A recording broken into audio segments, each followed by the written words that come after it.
The night settled gently over Baker Street, the kind of soft, muffled darkness that made even London seem to breathe more slowly. A faint glow from the street lamps filtered through the curtains of 221B, casting long golden lines across the sitting-room floor. Watson sat by the fire, a blanket draped over his legs, his notebook resting idle in his lap. Across from him, Sherlock Holmes reclined in his armchair, long fingers steepled, eyes half closed, not asleep, but wandering somewhere deep within thought. "You feel it too, do not you, Watson?" Holmes said quietly. "The quiet." Watson replied, "Yes, it is unusually peaceful tonight."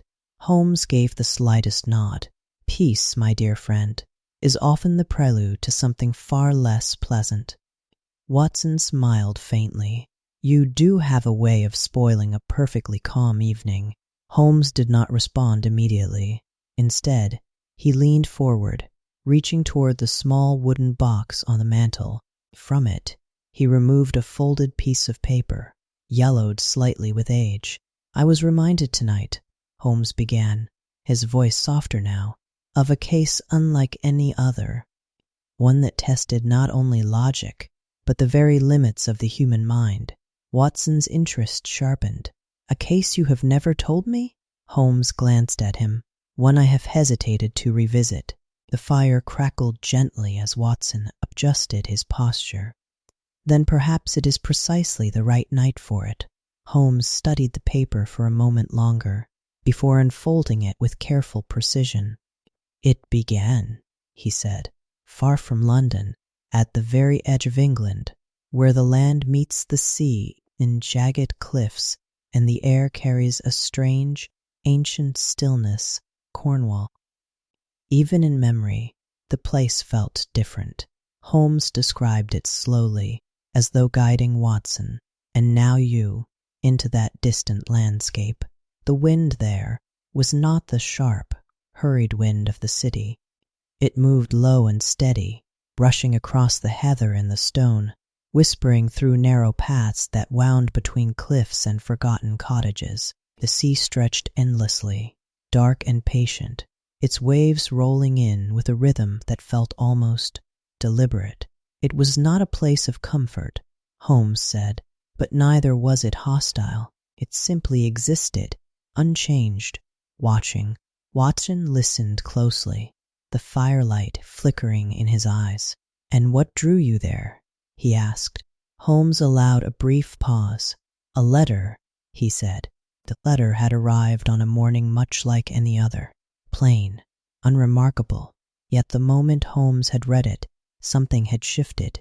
It was from a man named Mortimer Tregennis, Holmes explained. His words were hurried, uneven, not the writing of a calm mind. Watson leaned forward slightly. "What did it say?" Holmes did not look up from the paper as he recited from memory. "A terrible thing has happened. I fear something unnatural is at work. My brother is dead. My sister and another brother, they are alive, but their minds, they are gone." Watson felt chill despite the warmth of the fire. "Gone?" he repeated.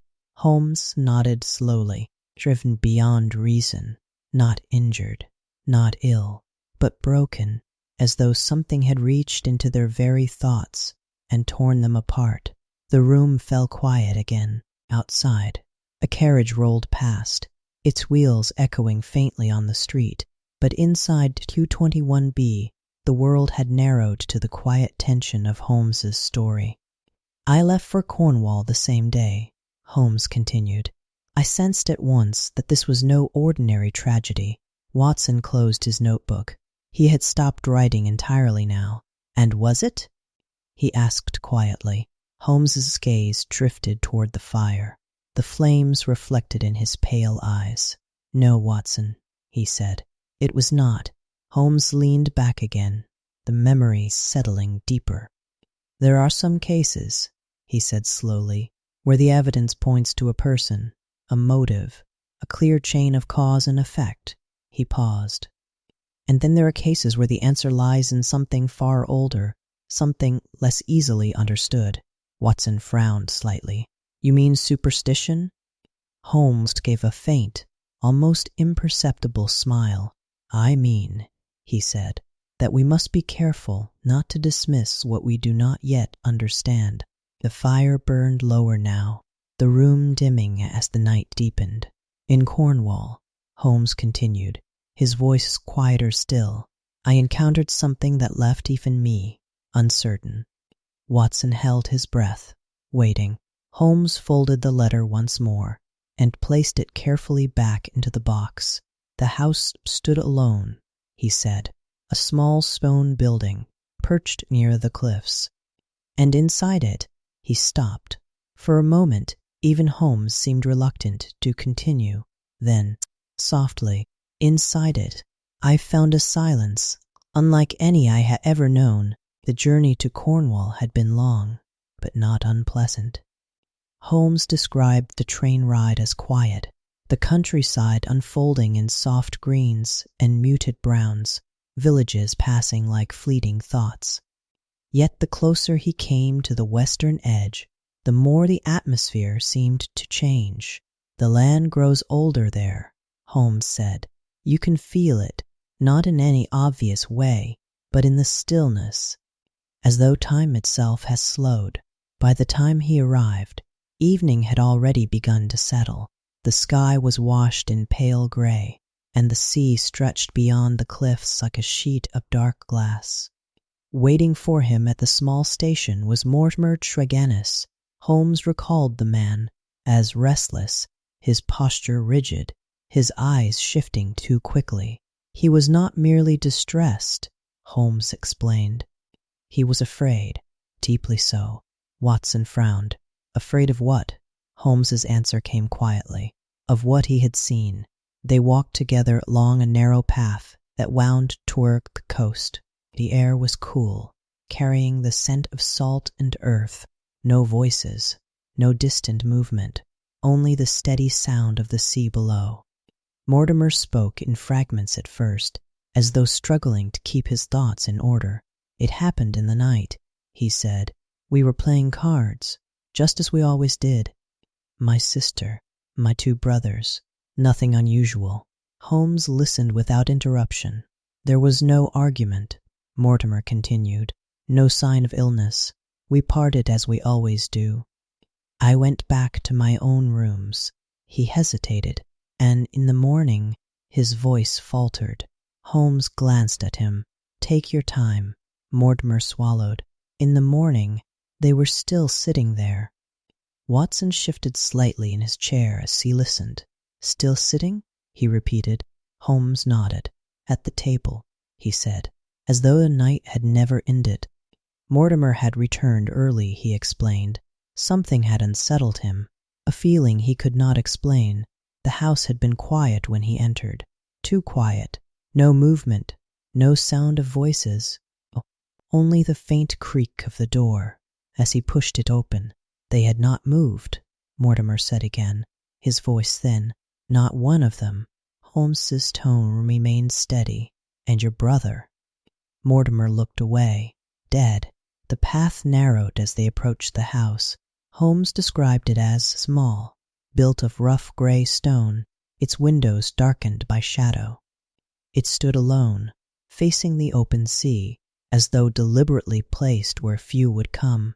There was nothing outwardly unusual, Holmes said. No sign of disturbance, no broken windows, no forced entry.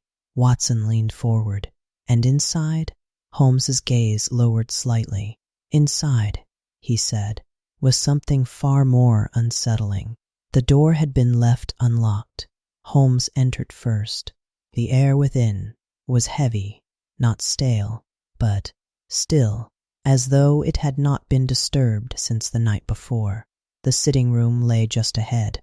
The table remained as they had left it, Holmes said. Cards, exacered. Candles burned low. One nearly melted into the holder. Watson's voice softened. And the others? Holmes paused. They were there. Mortimer had not exaggerated. One brother slumped forward in his chair, lifeless. The other two, Holmes chose his words carefully. They were alive, he said, but their expressions, Watson, I have seen fear before, in many forms. But this, he shook his head slightly, it was as though it had glimpsed something beyond their understanding. The brother closest to the window stared upward, eyes wide, unblinking. His lips moved faintly, though no words came. The sister sat rigid, her hands clenched tightly in her lap, her face fixed in a silent scream that never quite escaped. They did not respond, Holmes continued. Not to voice, not to touch. Watson felt a chill again. No wounds? He asked. None. No sign of poison? Holmes looked toward him. Not at first. Holmes moved slowly through the room that day, observing everything. The windows were closed, the fireplace cold, no sign of intrusion, and yet there was a feeling, Holmes said quietly, something intangible, as though the room itself held the echo of what had happened. Watson exhaled slowly. And you had no explanation? Holmes's expression grew more distant. Not then. Outside, the wind rose slightly, brushing against the cliffs with a low, steady murmur. Inside 221, the fire had burned lower still. Holmes rested his hands lightly on the arms of his chair. There was one detail, he said, that lingered in my mind. Watson looked up. What was it? Holmes met his gaze. The look on their faces, he said, not just fear, but terror of something unseen. He paused, and I began to wonder. The room seemed to grow quieter. What could frighten a person so completely without ever leaving a trace? The fire in Baker Street had dimmed to a low amber glow, casting soft shadows that moved gently along the walls. Outside, the city had fallen almost completely silent. Holmes remained still for a moment, as though carefully selecting which thread of the memory to follow next. It is often the smallest detail, he said quietly, that begins to unravel the whole. Watson nodded. Then there was something you noticed. Holmes gave a faint, thoughtful look. Yes, he said, though at the time it seemed almost too insignificant. Back in the quiet house by the Cornish cliffs, Holmes had begun his examination with deliberate care. He did not rush. He did not speak unnecessarily. Instead, he moved slowly around the room, observing the arrangement of objects, the chairs, the cards, the faint patterns of dust disturbed by movement hours before. Everything suggested an ordinary evening, Holmes said. There was no sign of struggle, no overturned furniture, no indication that anything had entered or left. Watson considered this. So whatever happened, occur within that calm. Precisely. Holmes approached the table. 4 chairs, 4 players, one now empty in a way that would never be filled again. The cards lay scattered across the surface, frozen mid-game. A candle had burned low, wax pooled unevenly at its base. Holmes bent slightly, studying the tabletop. And then, he said, I noticed something peculiar. Watson leaned forward. What was it?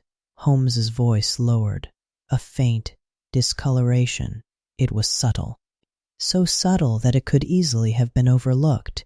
Near the center of the table, just beside the cards, was a thin layer of fine brown powder, barely visible against the wood. It was not ash, Holmes explained, nor dust in the ordinary sense. It had a texture, different, lighter. Watson frowned.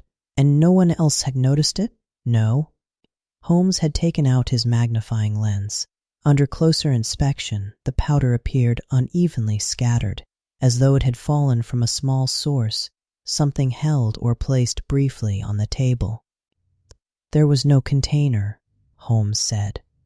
No obvious origin. Watson thought for a moment. Could it have come from the fireplace? Holmes shook his head. Fireplace had not been used that night. The ash there was undisturbed. Holmes straightened slowly. Powder alone is not evidence, he continued, but in a room where nothing else seemed out of place, it became significant. Watson's expression grew more intent. You believed it was connected? I suspected it. The two surviving siblings remained in their chairs unchanged, their eyes still wide, their expressions still fixed in that silent, unyielding terror. Holmes had observed them closely. There are no signs of physical injury, he said. No marks, no discoloration of the skin. Their breathing was steady, but their minds— He let the sentence fade. Watson spoke softly. Gone. Holmes inclined his head. The doctor, who had been called earlier, had offered little in the way of explanation. Shock, he had said. A nervous collapse. But Holmes had not been satisfied. Shock does not appear without cause, he said now, and it does not leave one man dead while others remain, suspended in fear. Holmes turned his attention to the windows. All were closed, latched from the inside. No drafts, no sign that anything had entered from without. Yet the room did not feel entirely sealed. There was a faint odor, Holmes said after a pause. Watson's eyes lifted. An odor? Holmes nodded slowly. Yes, but only faint, and not immediately noticeable. He had returned to the table, leaning closer, breathing carefully. It was difficult to describe, Holmes continued. Not sharp, not sweet, something dry, almost earthy. Watson considered this. Like soil, perhaps, but more refined, as though processed. Holmes stepped back again, his mind already working through possibilities. A substance reduced to powder, released into the air, inhaled, perhaps unknowingly. Watson's brow furrowed. A poison? Holmes did not answer immediately. Possibly, he said at last, but not one I recognized. Outside the house, the wind moved steadily across the cliffs, brushing the tall grass in soft waves. Inside, the silence remained. Holmes had stood for some time, looking at the scene as a whole, the still figures, the scattered cards, the faint powder on the table, and the absence of any clear explanation. It is the absence, Watson, he said quietly, that often speaks the loudest. Mortimer Tregennis had waited just beyond the doorway, unwilling to enter again. When Holmes finally stepped outside, the man looked at him with a mixture of hope and dread. Well? He asked. Holmes studied him for a brief moment. There is something here, he said. Something that does not belong. Mortimer's voice trembled slightly. Can you find it? Holmes turned his gaze toward the distant sea. I'll intend to try. Back in Baker Street, the fire gave a soft crackle, one of the last as the wood settled. Watson exhaled slowly. So you had your first clue, he said. The powder. Holmes nodded. Yes. He paused. But a clue without understanding is merely a question in disguise. Watson gave a faint smile. And you have never been fond of unanswered questions? Holmes's expression remained calm. No, he said. I have not. He leaned back slightly, his eyes half closing once more. The difficulty, he continued, was not in finding the evidence, a small pause, but in understanding what kind of force could produce such an effect. Watson watched him carefully. And did you? Holmes opened his eyes again, the faintest shadow crossing his gaze. Not yet, he said. The room fell quiet once more. And far away, beyond memory and time, the sea continued its slow, endless rhythm against the cliffs of Cornwall. The night in Baker Street had grown deeper still. The fire was now little more than a bed of glowing embers, casting a soft, steady warmth across the room.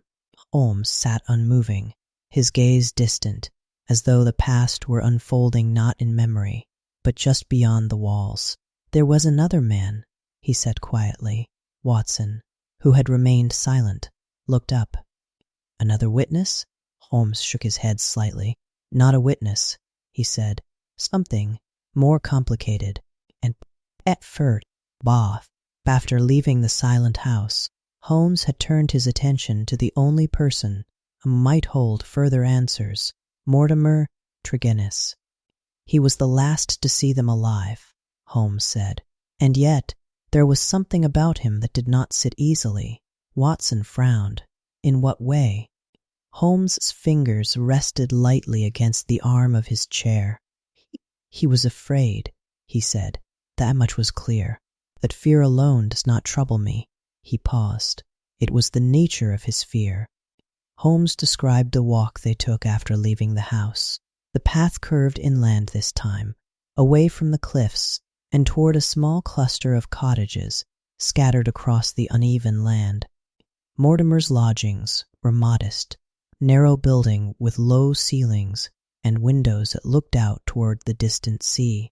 He lived alone, Holmes said, a quiet arrangement, or so it appeared. Watson tilted his head slightly. And you questioned him there? Yes. Inside, the room was neat, almost excessively so. A table near the window, a small shelf of books, a chair drawn slightly too close to the fire, as though it had been occupied for long hours. Holmes had taken note of everything, but most of all, he watched me, Holmes said, constantly, as though weighing every word I spoke. Watson gave a small, knowing nod. A man with something to hide, perhaps. Holmes had begun simply. You were with your family last night, he said. Mortimer nodded quickly. Yes, as I told you, we were playing cards. And nothing unusual occurred? No. Holmes studied him. No disagreement? No visitor? No disturbance? Mortimer hesitated. Nothing, he said again, though less firmly. Watson shifted in his chair as he listened. You believed him? Holmes gave a faint, almost absent smile. I believed that he was choosing his words carefully. Holmes had moved slowly about the room as they spoke, his attention drifting from object to object. A walking stick leaned against the wall. A coat hung neatly by the door, and on the table there was a small object, Holmes said. Watson's eyes sharpened. What kind of object? Holmes paused briefly. A stone, he said. Earth in color, rough in texture, not decorative, but not entirely natural either. Holmes had picked it up. It was light, dry, and faintly marked along its surface. Where did you get this? Holmes had asked. Mortimer glanced at it briefly. Oh, that. Just something I found along the coast. Holmes turned it slightly in his fingers. Indeed. Watson leaned forward again. You suspected it? I suspected everything, Holmes replied calmly. There was something about the stone, something subtle, yet persistent. It was not merely its appearance. It was the way Mortimer reacted to it. A momentary tension, Holmes said, quickly concealed, but not entirely. Watson exhaled slowly, and the powder. Holmes's gaze lifted. Precisely. Holmes placed the stone back where he had found it, carefully, deliberately. He said nothing further about it. Instead, he returned to the conversation. You left your family early, he said. Yes. Why? Mortimer's expression shifted slightly. I felt unwell. Holmes's voice remained steady. In what way? A headache. Nothing more. Watson frowned. Convenient. Holmes did not disagree. Very much so. The questioning continued, but Mortimer offered little beyond what he'd already said. No new details, no contradictions significant enough to act upon. And yet, there was a pattern, Holmes said, a sense that he was withholding something, not out of guilt, but out of fear. Watson considered this. Fear of what? Holmes looked toward the fading embers. That, he said quietly, was the question. When Holmes finally left the cottage, The air outside felt cooler, sharper. The wind had risen slightly, carrying with it the distant sound of waves breaking against stone. He paused for a moment, looking back at the small window. Mortimer stood there, watching, unmoving. "I do not like that man," Watson said. Holmes gave a faint nod. "Nor did I," he admitted. "But dislike is not evidence." Holmes began to walk back toward the cliffs, his thoughts settling into place. The house, the victims, the powder, and now the stone, Watson said softly. Holmes glanced at him. "Yes. There are moments in an investigation," Holmes continued, "when several small details begin to align, not into a clear picture, but into a direction." Watson listened closely. And this was one of those moments? It was. Holmes had not yet understood the full nature of what he was facing, but he knew this much. Whatever had happened in that quiet room by the sea, it was not accidental, and it was not ordinary. At Baker Street, the final glow of the fire flickered softly. Watson drew the blanket slightly closer around himself. "So you had your man," he said, "or at least your suspicion." Holmes's expression remained calm. "I had a possibility," he corrected. He paused. "And in my line of work, a possibility must be tested." Watson waited. "And what did you do next?" Holmes leaned back, his eyes drifting once more into the distance. "I returned to the house," he said. A faint silence followed. Alone. The last glow of the fire in Baker Street faded into a quiet red shimmer, the room now wrapped in a calm, shadowed stillness. Holmes sat forward slightly. "There comes a point in certain cases," he said, "when observation alone is no longer enough." Watson watched him closely. "You mean you had to test your theory?" Holmes inclined his head. "Yes." Back in Cornwall, the night had settled heavily over the cliffs. The house stood exactly as before, silent, unmoving, as though untouched by time. Holmes had returned alone. "I felt it was necessary," he said quietly. "There are moments when one must remove all distraction, even the presence of others." Watson frowned faintly. "You took a risk." Holmes did not deny it. "I took a measured step," he replied. The door creaked softly as Holmes entered once more. Inside, the air was unchanged, still, heavy. The same faint, almost imperceptible dryness lingered within the room. Holmes closed the door behind him, carefully. The table remained as it had been left, the scattered cards, the melted candle. "And that subtle trace, the powder," Watson said. Holmes nodded. "Yes." Holmes moved closer, his steps slow and deliberate. From his pocket, he removed a small folded paper and a pair of delicate instruments. "I collected a sample," he explained, "as much as could be gathered without disturbing its arrangement." Watson leaned forward. "Had you intended to analyze it?" "To understand it," Holmes corrected gently. "The powder was finer than it had first appeared, almost weightless. It clung lightly to the paper, leaving faint streaks as Holmes folded it away. There was no immediate reaction," he said. "No scent strong enough to identify, no visible effect." Watson's brow tightened. "Then how could you be sure it was responsible?" Holmes looked at him steadily. "I could not be sure," he said. "Not yet." Holmes stepped back from the table and stood still, listening, not for sound, but for absence.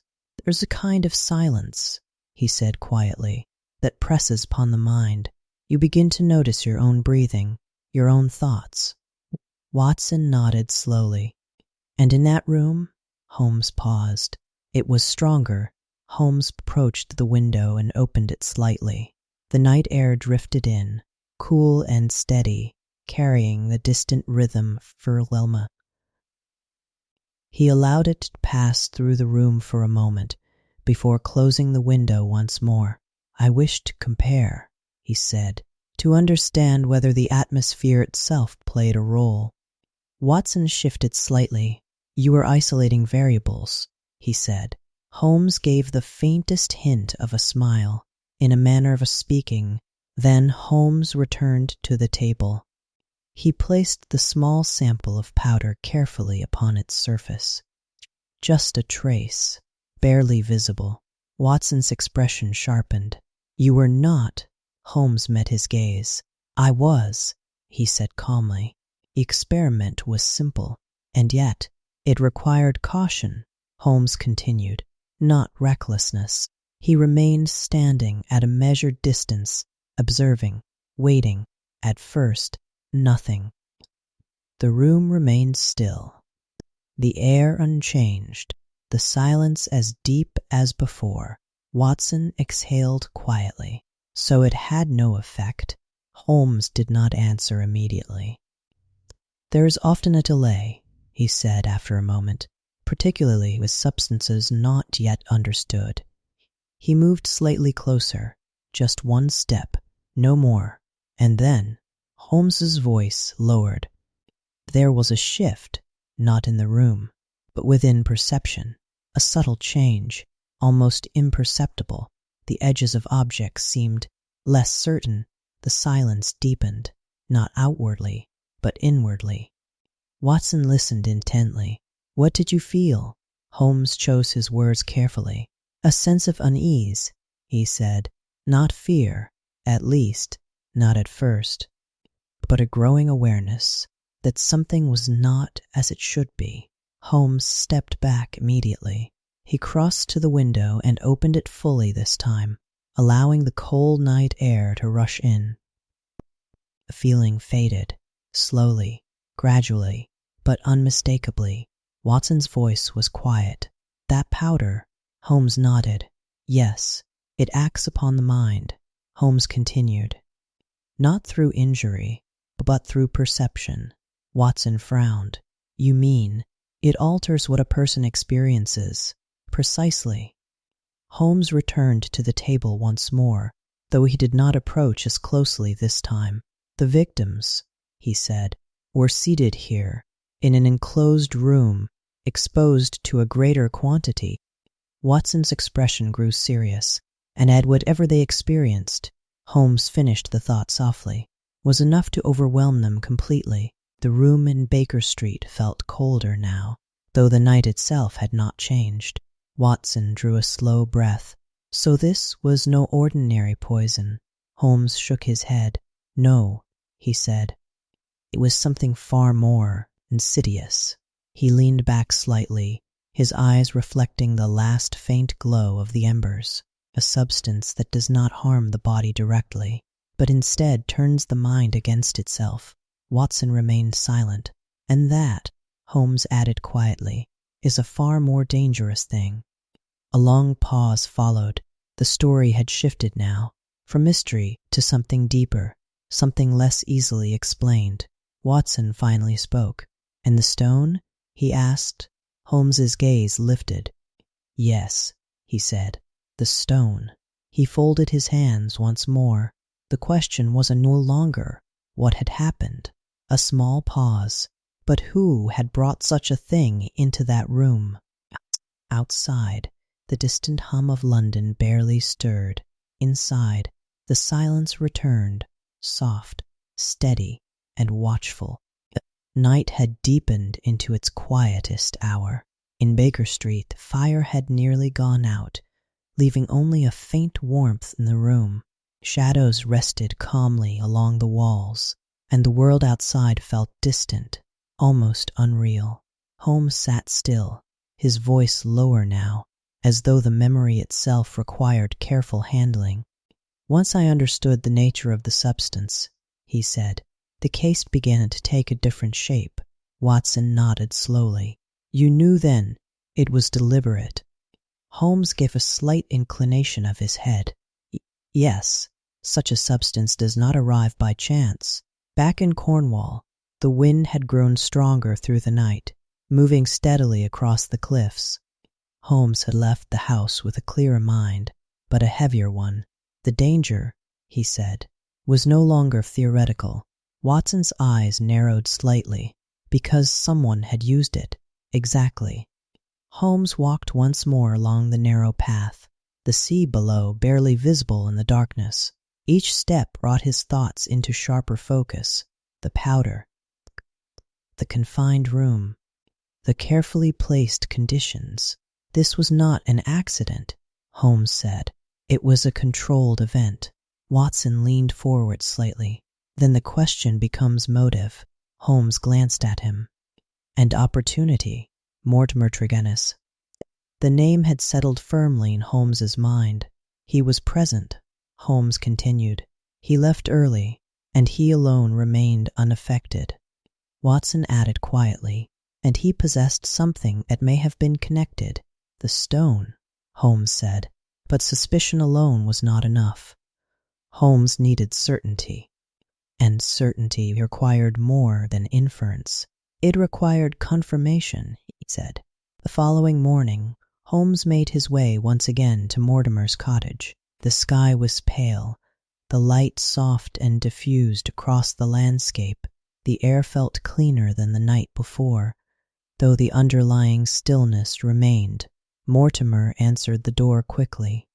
Too quickly, as though he'd been expecting me, Holmes said. Watson raised an eyebrow. That suggests concern or anticipation. Inside, the room appeared unchanged, neat, orderly, carefully maintained. Yet Holmes noticed immediately the stone was gone. Watson sat up slightly. Removed? Holmes nodded. Yes. Holmes made no mention of it at first. Instead, he resumed the conversation as though nothing had shifted. You have rested? He asked. Mortimer gave a brief nod. As well as can be expected. Holmes studied him closely. And your family? Mortimer's gaze faltered. No change. Watson listened intently. You pressed him further? Holmes allowed a faint pause. I altered my approach. Holmes moved toward the window, letting his gaze drift outward toward the distant cliffs. A tragic event, he said calmly, and yet a most unusual one. Mortimer said nothing. Holmes continued. I have rarely encountered such a precise effect. Still no response. Then Holmes turned. A substance, he said quietly, capable of overwhelming the mind without leaving visible trace. Mortimer's expression changed, only slightly, but enough. Watson exhaled softly. He reacted. Yes. Holmes stepped closer, though his tone remained measured. Such a substance would require knowledge, he said. Access. Intent. Mortimer shook his head quickly. I know nothing of such things. Holmes held his gaze. Do you not? The silence that followed was brief, but heavy. Mortimer's composure began to waver, not dramatically, not visibly to an untrained eye, but Holmes saw it. The smallest fracture, he said. But a fracture nonetheless, Watson spoke quietly. So, you were certain then? Holmes shook his head. No, he said. I was closer, but not yet certain. Holmes turned away once more, allowing the tension to ease. It is unwise, he said, almost lightly, to force a conclusion too soon. Watson gave a faint smile. Even when you are nearly there, especially then. Holmes moved toward the table, empty, no stone, no obvious trace of anything unusual, and yet the absence confirmed its importance, Holmes said. Watson nodded. He removed it because it mattered. Precisely. Holmes returned to the doorway. I shall not trouble you further today, he said. Mortimer seemed almost relieved. Thank you, he replied quickly. But as Holmes stepped outside, he paused, just briefly. And Mr. Tregennis, he added without turning, should you recall anything further, no matter how small, I would advise you to inform me. Mortimer said nothing. Holmes walked away, the wind rising once more along the path. Behind him, the door closed. Quietly, back in Baker Street, Watson let out a slow breath. He knew, he said. Holmes looked at him. Yes, he said. He knew something. Watson leaned forward. Then why not confront him directly? Holmes's expression remained calm. Because knowledge without proof, he said, is merely suspicion. The room grew still again, and I required something more. Holmes continued. Watson waited. Holmes's gaze lowered slightly. It was another factor, he said. Watson's voice softened. What kind of factor? Holmes paused. The origin of the substance itself. Watson frowned. You mean where it came from? Holmes nodded. Yes. He leaned back slightly, his eyes distant once more. For such a thing to exist, he said, it must have a source. A brief silence followed. And if I could find that source, Watson finished quietly, you could understand everything. Holmes did not reply immediately. Then softly, that was the hope.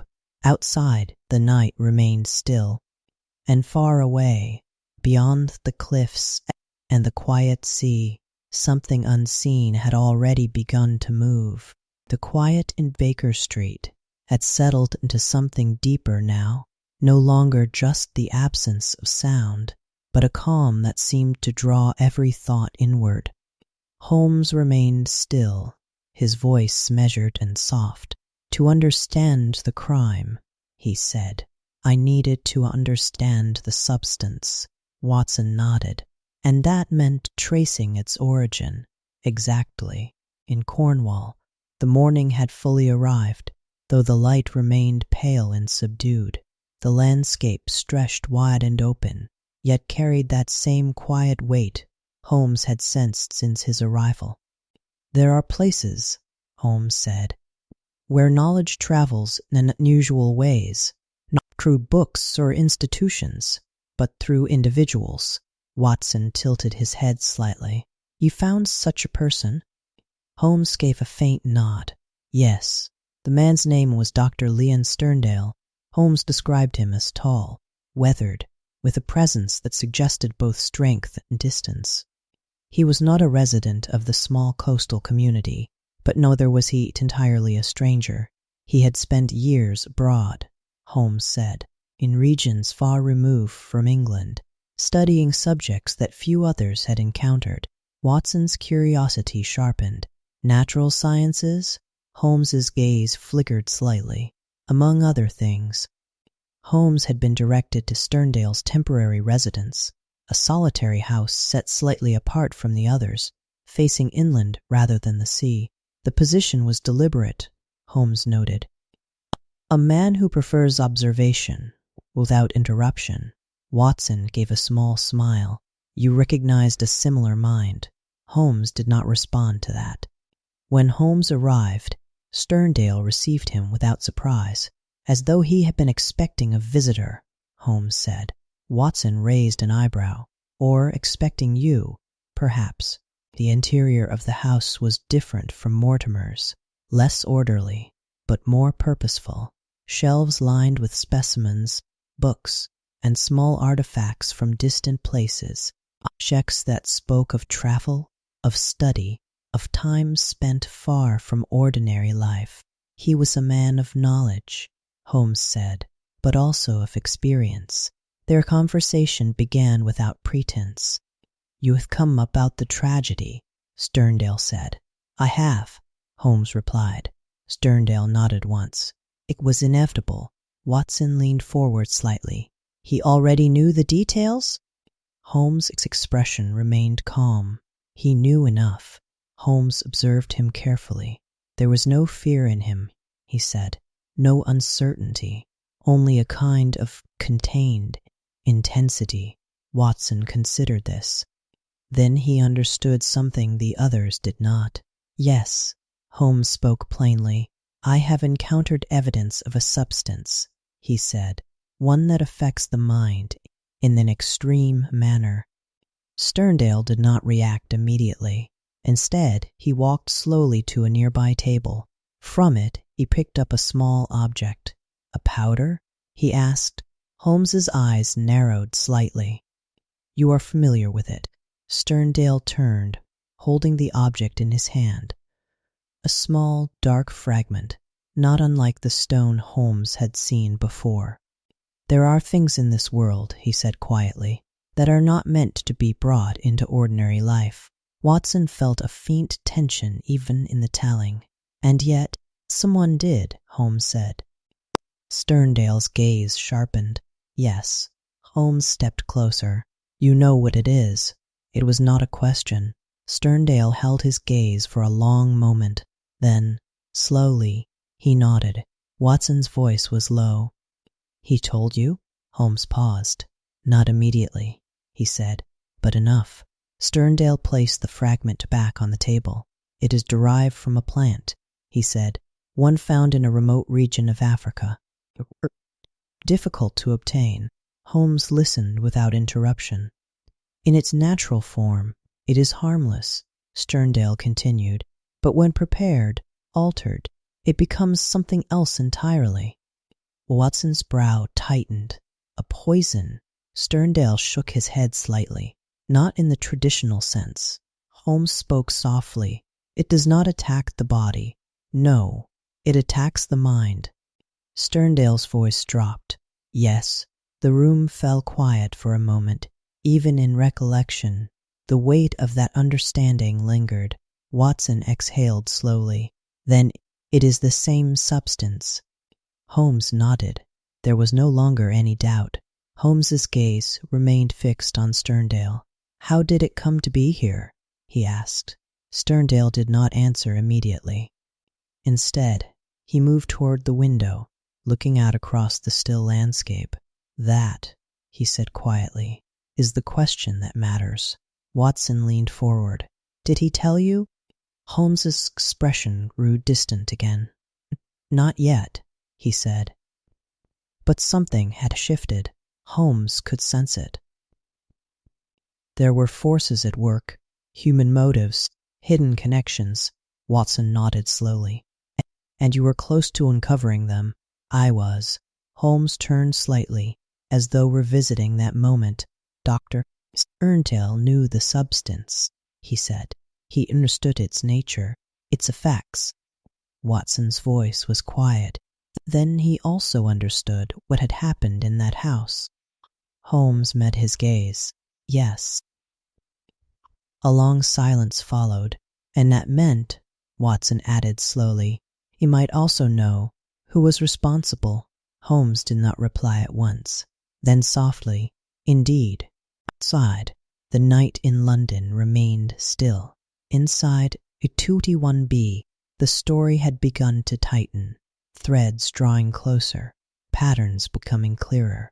Holmes leaned back slightly. The origin had been found, he said.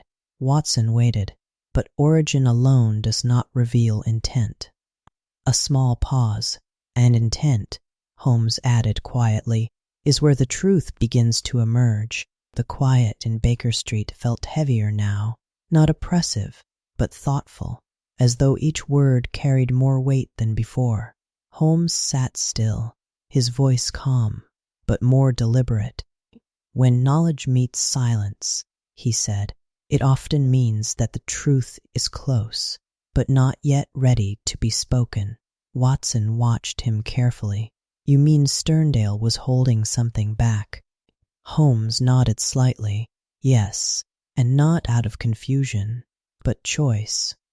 In Cornwall, the air inside Sterndale's house had grown still. The man himself stood by the window, looking outward, though it was clear his thoughts were elsewhere entirely. Holmes remained where he was, waiting. He did not press immediately. There is a moment, Holmes said, when pressing too soon closes a door that might otherwise open. Watson gave a faint smile. So you let the silence do the work. Precisely. It was Sterndale who spoke first. You have seen the effects, he said, his voice low. I have, Holmes replied. And you understand what it can do. Holmes inclined his head. I understand enough. Sterndale turned slowly. There are few substances in the world that can strip away reason so completely, he said. Fewer still that leave the body untouched.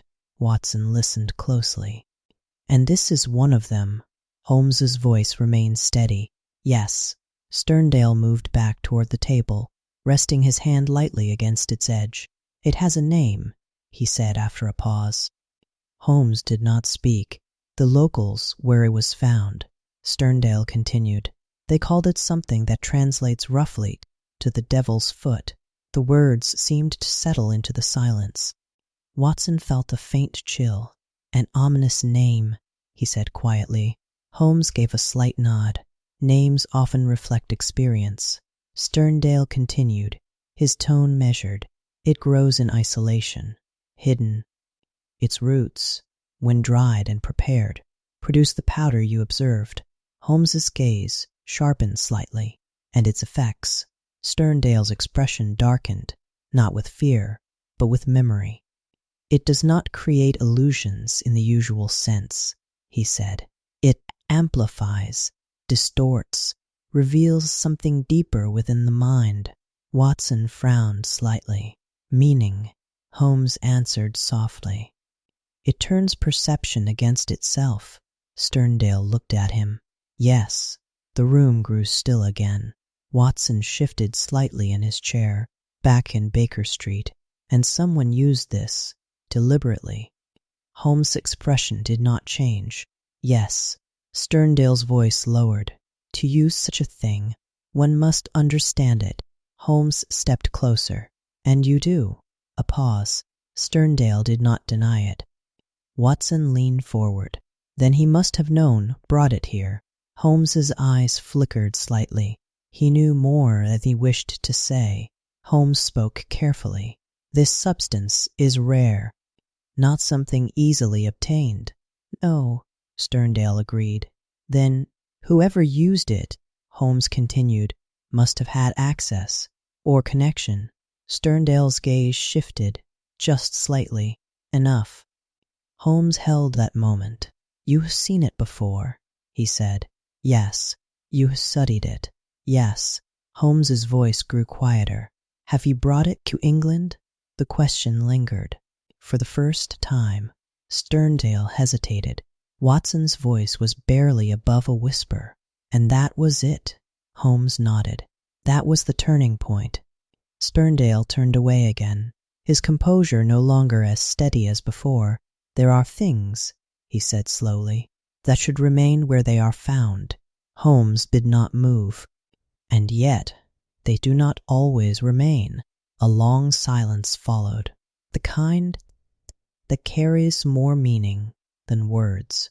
Watson exhaled slowly. He was involved. Holmes's expression remained calm but firm. In some way, he said. Holmes did not accuse. Not yet. Instead, he shifted his tone. The tragedy at the house, he said quietly, was not random. No, Sterndale replied. It was directed. Another pause. Yes. Watson's eyes narrowed slightly. Then someone intended for it to happen. Holmes looked at him. Without question, Sterndale's hand tightened slightly against the table. Some actions, he said, are born not of cruelty, but of consequence. Holmes's gaze sharpened. Consequence of what? For a moment it seemed as though Sterndale might answer, but he did not. Instead, he stepped back. You have come far enough, he said. Holmes did not move. On the contrary, he replied softly, I believe I have only just arrived. Back in Baker Street, Watson leaned forward. He was close to telling you. Yes. Why did not he? Holmes paused. Because truth, he said quietly, is rarely given freely when it carries weight. The room grew still once more. Holmes's eyes reflected the faintest remaining glow of the night.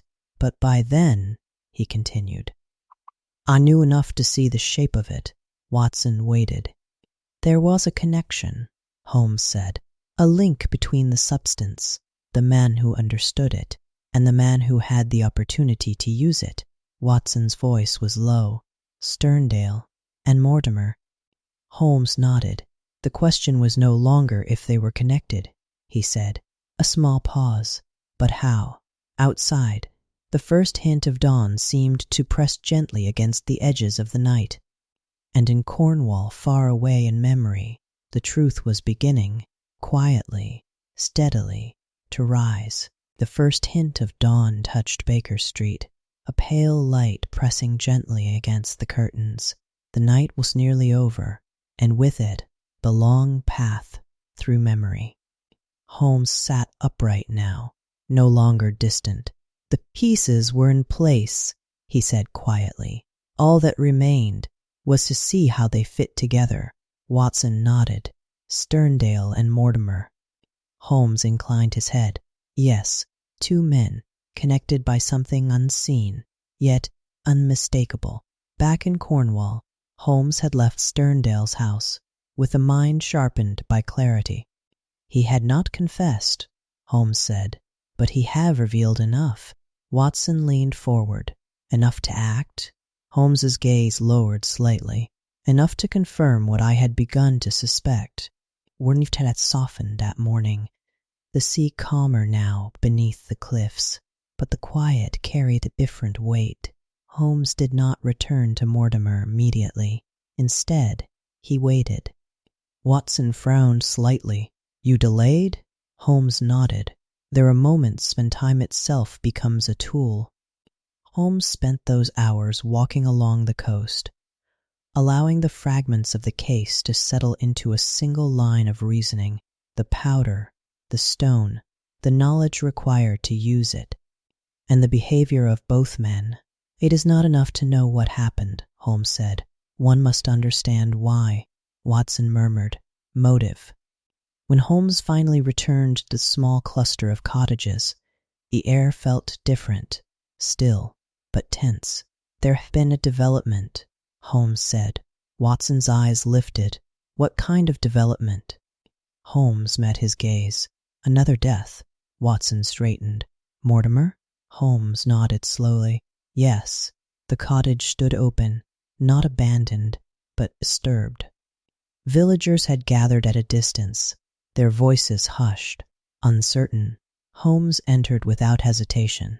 Inside, the room felt all too familiar. The same stillness, the same unnatural quiet. Watson's voice lowered. The same signs? Holmes paused. Yes. Mortimer Tregennis sat alone in his chair, unmoving. His expression, Holmes chose his words carefully. The same as the others, he said, fixed. In that final moment of overwhelming terror, Watson exhaled slowly. And the cause? Holmes's gaze sharpened slightly. The same. The table before Mortimer bore the faint trace. Once more, a thin scattering, barely visible, but unmistakable. The powder had been used again, Holmes said. Watson's voice was quiet. Then someone silenced him. Holmes moved slowly through the room, observing, confirming. There was no sign of struggle, no sign of forced entry. Only the quiet evidence of something that had already been understood. Watson leaned forward. And you knew who? Holmes stopped near the window. Yes, he said. A connection had become clear. Mortimer had possessed the substance. He had used it, but now he had been exposed to it himself, Holmes said. Watson frowned. By whom? Holmes turned slightly. By the only man who understood it as he did. Watson spoke softly. Sterndale. Holmes nodded. There was no longer any doubt. The rare substance, the knowledge of its preparation, the motive, still not fully spoken, but deeply implied. It aligned, Holmes said, completely. Watson sat back slightly, absorbing it. So Sterndale took revenge. Holmes did not answer immediately. Instead, he walked slowly across the room, as though retracing the final steps of the case. When I returned to Sterndale, Holmes continued, there was no need for pretense. Watson's voice lowered. You confronted him. Yes. Sterndale received him in silence. No surprise, no denial, only a quiet acceptance. He knew why I had come, Holmes said. Watson nodded. And he told you everything. Holmes paused. Not at first, he said, but the truth was no longer hidden. Holmes spoke plainly. Mortimer Tregennis is dead, he said. Sterndale did not react. I know what he did, Holmes continued. Still no response. And I know what you have done. The silence stretched. Then Sterndale closed his eyes briefly. A balance, he said quietly. Watson frowned slightly. A balance? Holmes nodded. His word. Sterndale turned away. He used it, he said, for his own purpose, without understanding, without restraint. Holmes watched him closely. And you? He asked. Sterndale's voice was low. I understood exactly what I was doing. Watson's voice softened. So he admitted it. Holmes nodded. Yes, the room in Baker Street grew still once more. The story had reached its final edge. Watson looked at Holmes. And the motive? Holmes's gaze drifted slightly. That, he said quietly, was the final piece. Dawn had fully arrived over Baker Street. A soft, pale light filled the room, replacing the shadows of the night. The fire had gone out entirely now, leaving only a faint trace of warmth. Holmes sat quietly, his posture relaxed, though his eyes held the final weight of the story. Watson remained still, waiting. The motive, Holmes said at last, was not born of greed, nor of simple malice. Watson's voice was low. Then, what drove it? Holmes paused. Loss, he said. Back in Cornwall, inside the quiet house of Dr. Sterndale, the truth had finally taken form. Holmes stood opposite him, the silence between them no longer uncertain, but complete. You understood the substance, Holmes said. You knew its effects, its danger. Sterndale did not deny it. Yes, and yet, Holmes continued, you brought it into this place. A faint pause. Sterndale's gaze lowered slightly. I did. Watson listened closely. But why? He asked softly. Holmes's voice carried the answer. Because he never intended for it to be used. Sterndale moved slowly toward the window, the morning light touching the edges of the room. It was meant for study, he said, for understanding, nothing more. Holmes watched him. But Mortimer discovered it. Sterndale's expression tightened, just slightly. Yes, Mortimer Tregennis had learned of the substance, learned enough to recognize its potential, but not enough to respect it. He saw it as a tool, Holmes said, a means to an end. Watson frowned. What end? Holmes's voice softened. A personal one. There had been tension within the Tregennis family, quiet, long-standing, unseen by others. Disputes, resentments, things left unresolved. Mortimer acted, Holmes said, without fully understanding the consequences. Watson's voice was careful. He used the substance on his own family. Holmes nodded. Yes, the room in Baker Street remained still. And Sterndale? Watson asked. Holmes's gaze lowered slightly. Sterndale cared for one of them.